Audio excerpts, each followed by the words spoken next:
সালারে পুকুরের জলে ডুবে মৃত্যু হলো বৃদ্ধের। প্রায় 12 ঘন্টা নিখোঁজ থাকার পর গ্রামের একটি পুকুর থেকে উদ্ধার হলো বৃদ্ধের দেহ। শুক্রবার সকালের ওই ঘটনা মুর্শিদাবাদ জেলার সালার থানার দক্ষিণ খণ্ড গ্রামের। পুলিশ জানিয়েছে মৃতের নাম নিরঞ্জন ঘোষ, বয়স 62।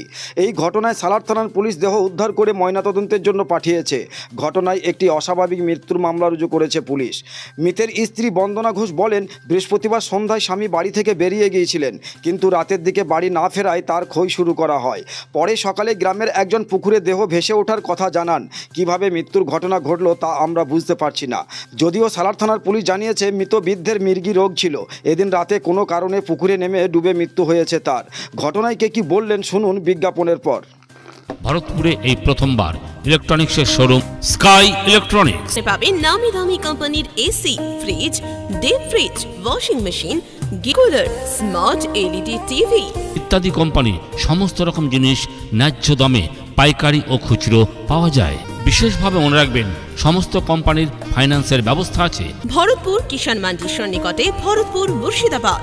আমাদের মোবাইল নাম্বার 7864830468 এবং 9800429021।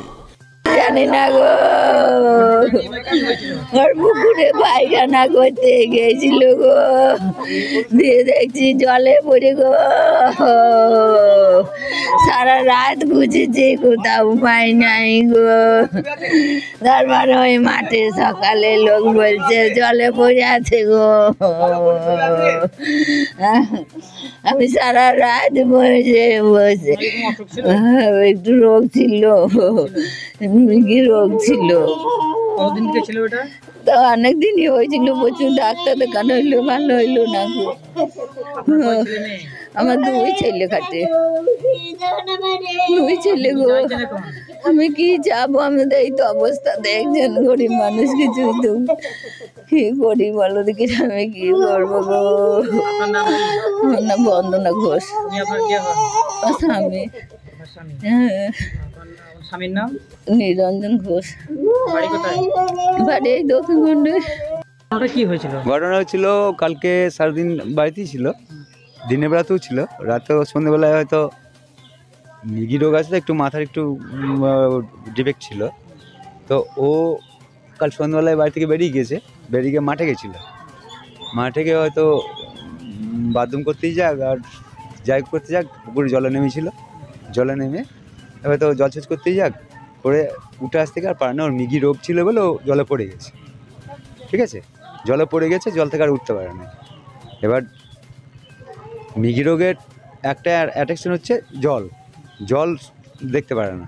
জলের জন্যে জলে নেমে পড়েছে, জল ওকে টেনে ধরেছে, জলেও নড়াচড়া করেছে, ওইখানেই মরে গেছে, ওইখানেই ডেথ হয়ে গেছে। কালকে রাতে সারা রাত এরা খোঁজ করেছে, পায়নি। দিনেও খোঁজ করেছে, পায়নি। মানে সন্ধ্যে থেকেই নাই, সন্ধ্যা থেকে সবাই খোঁজ করেছে, কেউ না খোঁজ করা হয়নি। ভোরবেলা হয়তো ভোরবেলায় কে দেখেছে জানো বৌদি?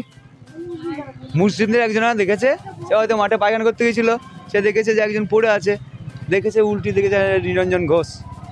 তখন এসে ও বাড়িতে খবর দেয়, তারপর বাড়ি গিয়ে বাড়ির লোকজন সব মাঠে ছুটে যায়, গিয়ে দেখে যে মাঠের মধ্যে ওই পুকুর ধারে জলে পড়ে আছে। নাম কি? ওর নাম নিরঞ্জন ঘোষ। বয়স কত? হার্ডলি 43-44 এরকম হবে। হ্যাঁ, বিয়ে হয়েছে, বিবাহিত, স্ত্রী আছে, 2 ছেলে আছে, ছেলের বউ আছে, নাতি আছে, আরও বেশি হবে, 50-54 এরকম, 54 হবে, 54। ঠিক আছে, হ্যাঁ, পরিবারের সবাই আছে। শুধু ওই কিছুদিন আগে ওর মা মারা গেছে। ঠিক আছে, কিছুদিন আগে ওর মা মারা গেছে। ঠিক আছে, মা পড়ছিল দীর্ঘদিন ধরে, মা কিছুদিন আগে মারা গেছে, মায়ের কাজও করলো, সবই করলো। ঠিক আছে, প্রায় 12 ঘন্টা নিখোঁজ থাকার পরেই, 12 ঘন্টা নিখোঁজ থাকার পর তারপর এটা ও এসে খবর দেওয়াতে তারপর জানতে পেরেছে। তুমি কি চাইছেন? আমার তো পরিবার আছে, সবই আছে, ও যদি কিছু পায়, ওর স্ত্রী যদি কিছু পায়, সেটা একটু দেখবেন। ঠিক আছে, না খুবই গরিব, আর্থিক সহযোগিতা যদি একটু পাওয়া যায় সরকার থেকে, খুব সুবিধা হয়। আপনার নাম কি? আমার নাম কৃষ্ণেন্দু চক্রবর্তী। আপনি কে হচ্ছেন? আমি ওর কেউ নই, আমি ওর পাড়া প্রতিবেশী। আপনার পছন্দের মোবাইল হ্যান্ডসেট ক্রয় করতে আসুন এক্সক্লুসিভ শোরুম রনি টেলিকম। এখানে টিভিএস, বাজাজ ও স্যামসাং ফাইন্যান্সের মাধ্যমে Oppo, Vivo, Realme, MI, OnePlus, iPhone কিস্তিতে মোবাইল পাওয়া যায় এবং পুরনো মোবাইল এক্সচেঞ্জ করা হয়। আমাদের ঠিকানা ভরতপুর বাজার আলিয়া হাই স্কুলের সন্নিকটে, ভরতপুর, মুর্শিদাবাদ। মোবাইল নম্বর 8170880880।